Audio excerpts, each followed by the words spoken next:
Hello everyone, so before we start, I'd just like to say that we are going to use scrap papers since we need to save paper, and if you see any creases or like this, punch holes, just ignore it. Thank you!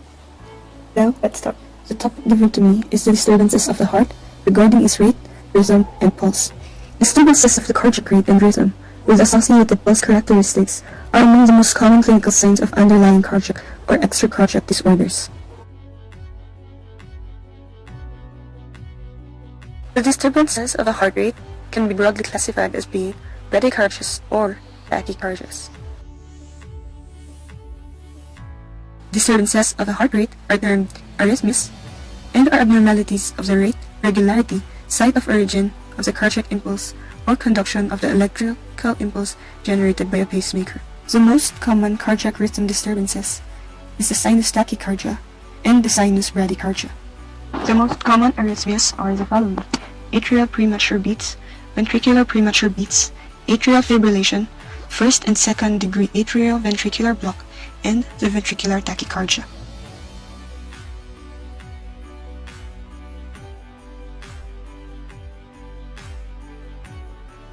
The cardiac conduction system consists of the sinoatrial node, the atrioventricular node, the bundle of His, the right and left bundle branches, and the Purkinje fibers. Now, how does the conduction system works? First is through the sinoatrial node, or the SA node, which is the natural pacemaker of the heart, and is located at the upper right atrium. The sinoatrial node initiates heartbeats and all the heart rates, and it sends electrical impulses to the atria to stimulate it to contract. Now, the atrioventricular node is the electrical gateway of the ventricles.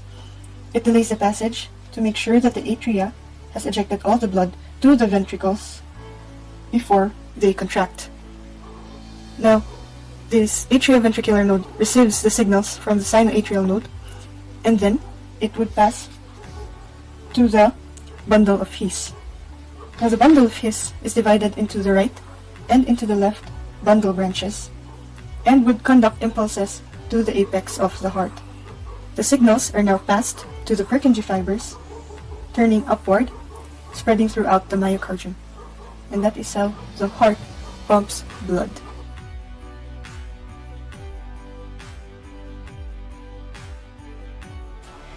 Each wave in the electrocardiogram represents a certain event in the cardiac electrical cycle. The P wave represents the atrial depolarization. The PQ segment is the time when the signals travel from the sinoatrial node to the atrioventricular node. Now, the QRS complex marks the firing of the atrioventricular node and represents the ventricular depolarization. The Q represents the depolarization of the interventricular septum. The R represents the depolarization of the main mass of ventricles. The S represents the last phase of the ventricular depolarization at the base of the heart, and it is also the start of the atrial repolarization. The ST segment is the time when the ventricles contract and pump blood, and the T wave is the ventricular repolarization that immediately occurs before the ventricles relax. The cycle then repeats itself with every heartbeat. The most common type of tachycardia is referred to as the sinoatrial, or usually called the sinus tachycardia. In normal dogs and cats, the normal sinus rate is between 70 and 120 beats per minute. Most small dogs and cats have a resting sinus rate of 90 to 120 per minute. The causes of sinus tachycardia are numerous, and are usually the result of extracardiac physiologic or pathologic stimuli. Transient tachycardia is a daily occurrence as a physiologic response to exertion, pain, and heat. Sinus tachycardia is usually the result of altered activity of the autonomic nervous system rather than a primary disorder in the function of the sinus node. While physiologic sinus tachycardia occurs during and after stimuli, resulting in anxiety, and is an integral part of the fight or flight adaptive responses mediated through the sympathetic nervous system. The sinus tachycardia tends to persist as long as its etiology persists, and as a general rule, the rate of sinus tachycardia is usually between 120 and 180 beats per minute, although rates may go up to 210 to 220 per minute. In puppies, kittens, and cats, the rates may reach 240 to 260 per minute. Atrial tachycardia is usually paroxysmal, which means it persists for a few beats to seconds to minutes, but seldom longer. In atrial tachycardia, an ECG is necessary for proof of the correct diagnosis. The character of the normal wave and PR interval during the normal sinus rhythm should be recorded to confirm the diagnosis. So, we will compare it to the normal pattern. In atrial tachycardia, an electrical impulse outside the sinus node fires repeatedly, often due to a short circuit. So the electricity circles the atria again and again, causing the upper chambers to contract more. So that is why in the ECG pattern, we can see that due to the electricity circles in the atria, it continuously repeats in a fast motion. Atrial flutter is an unusual tachycardia in dogs and cats, and it results from a circus movement and re-entry. In most cases, the ventricular rate is considerably less than the atrial rate due to a variable and often high degree of atrioventricular block. In dogs, this arrhythmia is most often associated with atrial neoplasia or cardiac catheterization. Atrial flutter occurs when a re-entrant circuit is present, causing a repeated loop of electrical activity to depolarize the atrium. And this is the ECG pattern of the atrial flutter. Comparing it to the normal ECG pattern, we can see or we can observe that the atrial flutter produces flutter waves, which is sawtooth in pattern. These flutter waves are the P waves that are produced because of the repeated loop of electrical activity. So that is why we can see these patterns in the atrial flutter.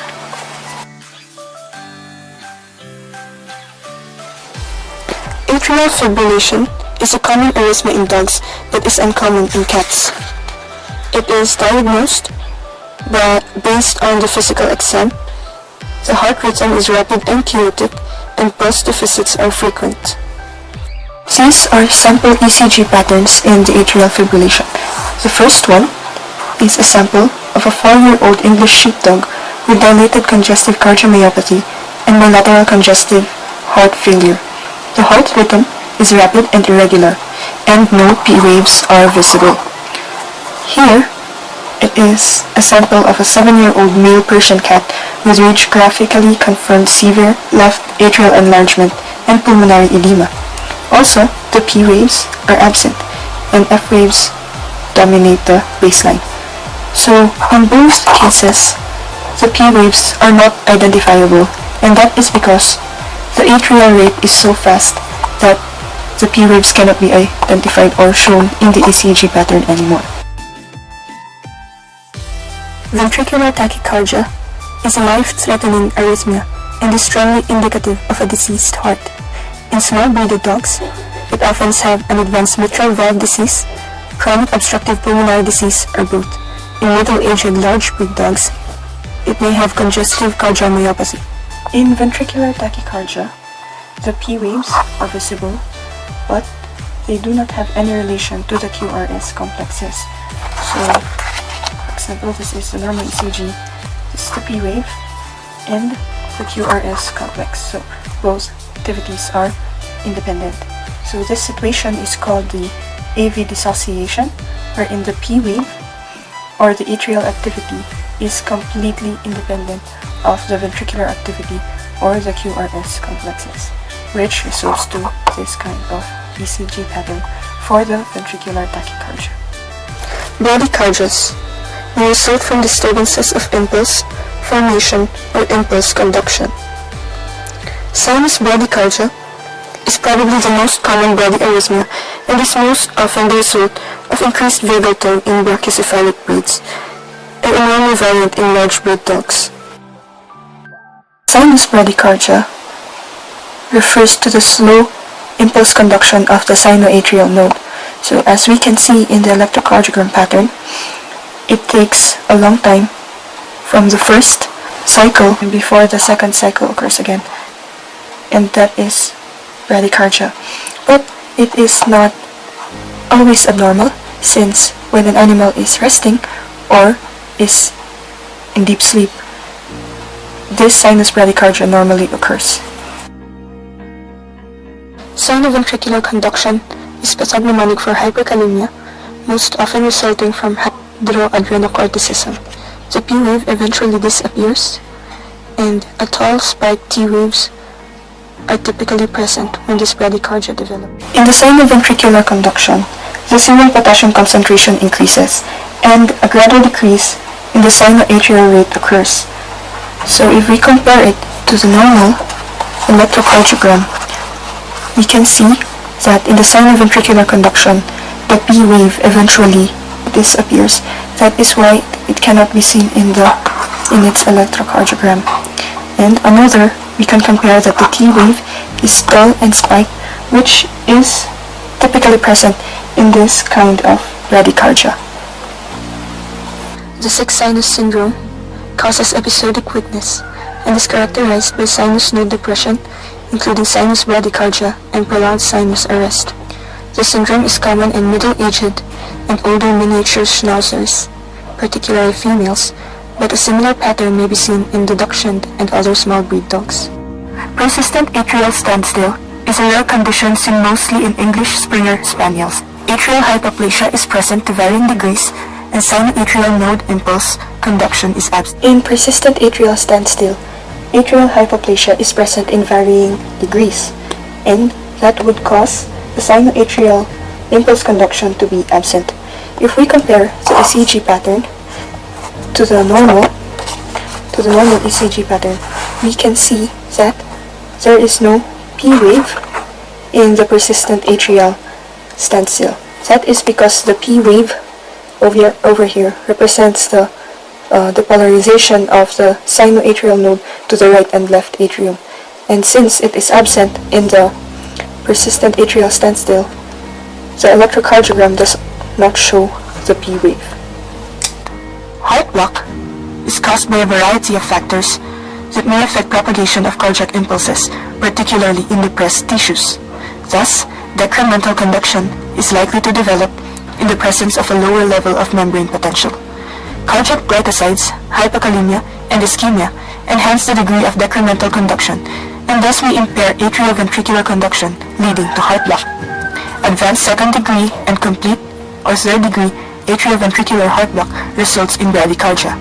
Abnormalities of the pulse. The arterial pressure pulse is produced by ejection of blood from the left ventricle into the great arteries at a rate faster than its runoff into the peripheral circulation.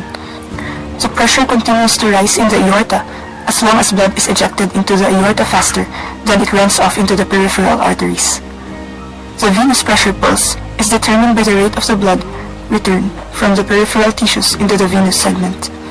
The venous pressure pulse wave travels peripherally, away from the heart.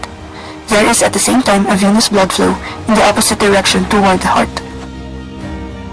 In the normal arterial pressure waveform, number 1 is the arterial systolic pressure, 2 is the dichrotic notch, and 3 is the arterial and diastolic pressure. Arterial pulse. The arterial pressure pulse enters the proximal aorta and travels distally at a velocity many times faster than maximum blood flow. The arterial pressure is divided into two phases, systole and diastole. It begins with the opening of the aortic valve and rapid ejection of blood into the aorta. Diastole follows closure of the aortic valve and continues to the next systole. Hyperkinetic pulse usually indicates the rapid ejection of an increased volume of blood from the left ventricle. The water hammer pulse refers to an extremely rapid forceful ascending limb of the arterial pulse wave. Hyperkinetic arterial pulses occur during exercise, fever, cardiac diseases, associated with increased stroke volume and marked bradycardia with increased stroke volume. If we compare hyperkinetic pulse to the normal waveform, which is like this, we can see that it is more pronounced, or the arterial systolic pressure is more pronounced in the hyperkinetic pulse. That is because of the rapid ejection of the increased volume of blood in the left ventricle. And then it goes down to the dichrotic notch, which coincides with the aortic valve closure, and then it flows to the arterial and diastolic pressure, which is the closure of the aortic valve. So the main difference of this hyperkinetic pulse is the pronounced arterial systolic pressure. Pulsus alternans is a characteristic pulse pattern in which the beats occur at regular intervals, but in which there is a regular attenuation of the pulse pressure. This is seen in association with ventricular bigeminy and myocardial failure. Pulse deficits can occur with various types of cardiac rhythm disturbances. Pulse deficits are commonly associated with ventricular tachycardia and atrial fibrillation. Venous pulse. Evaluation of the venous pulse is an integral part of the physical examination, since the venous pulse reflects both the right atrial pressure and the hemodynamic events in the right atrium.